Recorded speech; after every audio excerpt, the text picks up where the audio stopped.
Argentina fue invitada a participar de los BRICS a partir del 1 de enero del 2024. ¿Esto es bueno para Argentina o no?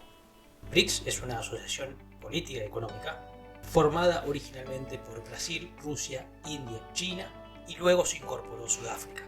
Son países emergentes con grandes poblaciones y o grandes extensiones o líderes en su región, como es el caso de Sudáfrica.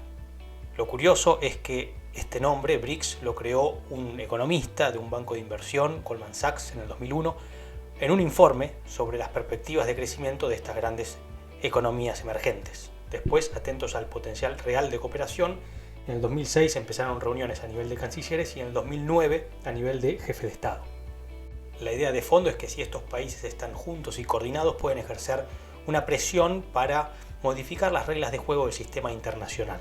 Al mismo tiempo, incrementar la cooperación entre ellos podría reducir su dependencia de las potencias tradicionales, específicamente el G7. Acaban de aprobar el ingreso de nuevos miembros. Además de la Argentina se estaría uniendo Irán, Arabia Saudita, Egipto, Etiopía y Emiratos Árabes Unidos. Al hacer el bloque cada vez más grande, los fundadores están buscando que este bloque tenga cada vez más influencia en el mundo. Pero hacerlo más grande también tiene sus riesgos. Es difícil pensar una agenda común entre todos estos países que son tan diferentes entre sí. Es verdad, somos todos países en vías de desarrollo, pero convengamos que los problemas que tiene China no son los mismos problemas que tiene Argentina. Con respecto al ingreso de la Argentina, hay una grieta. De un lado, dicen que estar en los BRICS nos va a permitir exportar más. Del otro lado de la grieta se dice que es una irresponsabilidad de estar sentado en la misma mesa con Irán y con Rusia. Yo creo que ninguna de las dos posiciones es correcta.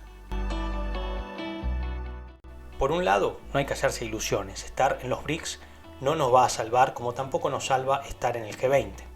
Hoy podríamos exportar más a India, a China, a Brasil, pero no lo hacemos no porque no estemos en una de estas nuevas organizaciones, sino por problemas estructurales internos. Tenemos poca producción, falta de insumos, distintos tipos de cambio que desincentivan la exportación. Todo esto no tiene nada que ver con que estemos o no en los BRICS. Ahora, estar en los BRICS no nos va ni a ayudar ni a impedir resolver estos temas estructurales. También está el tema de la agenda en común para reformar el sistema internacional.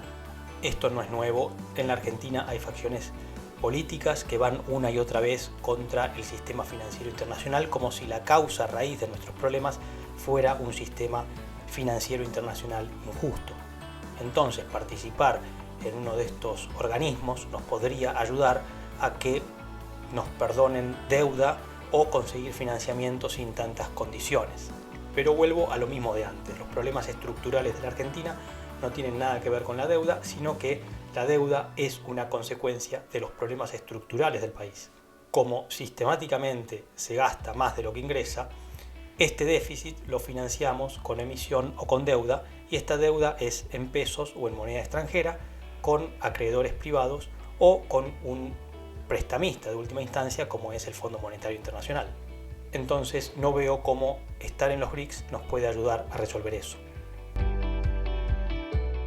Se puede decir que estar en los BRICS nos puede ayudar a comerciar en monedas locales.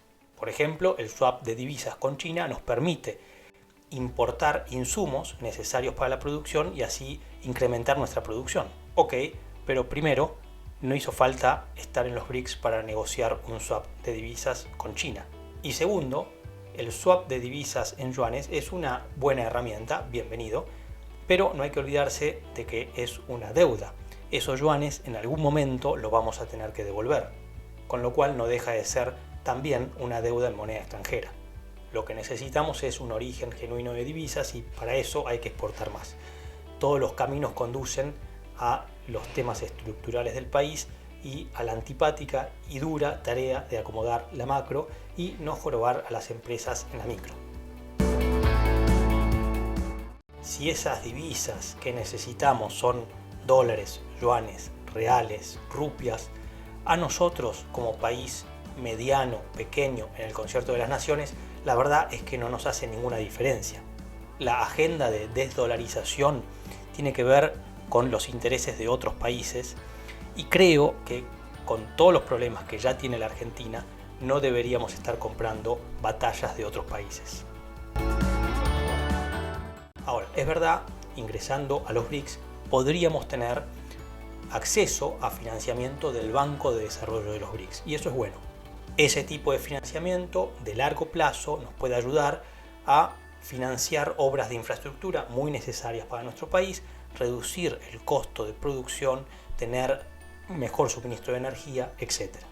Pero va a haber que esperar, cuando llegue el momento, específicamente cuáles son los proyectos que se van a financiar y, muy importante, cuál es la letra chica. Con todo esto no quiero decir que no debamos ingresar en los BRICS. De hecho, veo muy bien que ingresemos y que formemos parte. En principio, siempre es mejor ocupar un lugar en la mesa de negociación que no ocuparlo. Además, la división del mundo en buenos y malos no nos sirve. Hay gente que cataloga a los BRICS como un eje antioccidental, pero hay que pensar que Brasil e India también están en los BRICS y yo no veo que esté en el mejor interés de ellos romper relaciones con Estados Unidos o con Europa. Entonces no veo mal que participemos, siempre y cuando logremos mantener nuestra autonomía, que no signifique apoyos incondicionales a nada y, por sobre todas las cosas, que la política exterior del país no se vea contaminada con chiquitajes de la política doméstica. Por eso creo que este tipo de acuerdos sería deseable que sean consensuados, convalidados con todo el arco de la dirigencia del país, no solo el político de turno, y pasen por el Congreso o por alguna instancia similar. Y por supuesto con el apoyo del cuerpo diplomático del país. No los políticos que ocupan posiciones diplomáticas, sino con el cuerpo técnico, que son profesionales altamente capacitados para defender los intereses de largo plazo del país sin caer en partidismos. Y por lo que se suele escuchar, muchas veces no son aprovechados como corresponde. Si te pareció interesante, no olvides suscribirte, déjame tus comentarios, te leo. Hasta la próxima.